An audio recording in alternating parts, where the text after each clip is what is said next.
Well, tax day quickly approaching. The feds are now using some ways to make up for old debts, some really old debts. The Washington Post reporting hundreds of thousands of taxpayers who may be expecting to get tax refunds this month might instead receive a letter from the government saying that their money went to pay off debts they never knew existed, debts incurred by relatives like mom and dad. Joining us now, Fox Business's Charlie Gasparino. Say it ain't so, Charlie. This is probably a little scary for some to hear. I think it's scary for everybody to hear. I mean, this is simply Orwellian. Listen, I had a parent who died.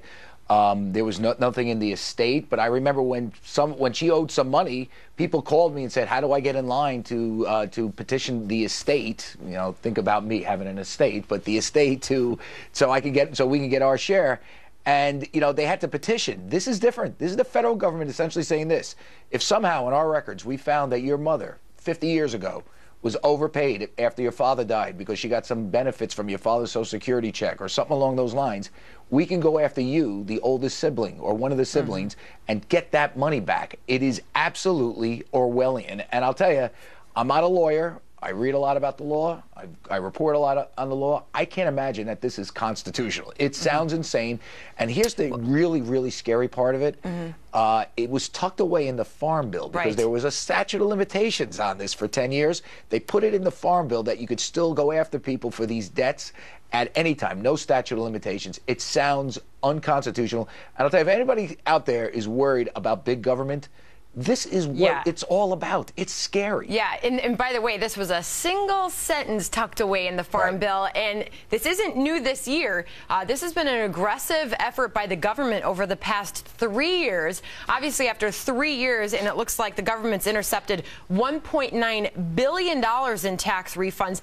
Already just this year alone, Charlie, $75 million of that on debts delinquent for more than 10 years. We're not talking about a couple years ago. We're talking about over a decade ago. I mean, listen, you know, we sit around here and some of these arguments about the size of government and is government too intrusive, it gets a little bit, you know, academic. We're taking it down right here. This is what you get when you get big government, when you give the government, the federal government, this much power over your life. They will do stuff like this.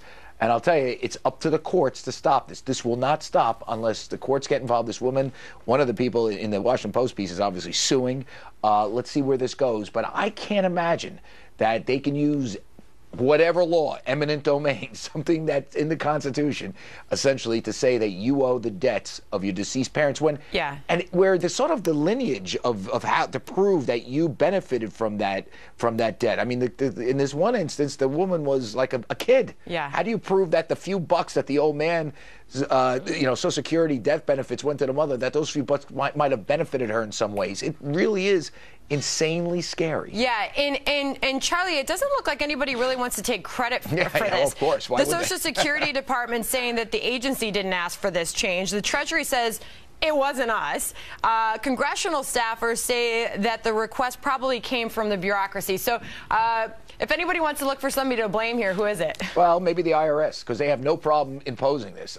Listen, the IRS is a, you know, if you want more sort of evidence that the IRS is an out-of-control agency that spies on political opponents of the White House, that does stupid, really stupid stuff like this. I mean, this is really scary, dumb stuff that just angers people. And if you want any more evidence that the IRS needs to be either abolished or radically reformed, this is it. This is like, you know, George Orwell couldn't have written this story better. Not good news for all of us as that day quickly approaches. Charlie, thank you for joining on that.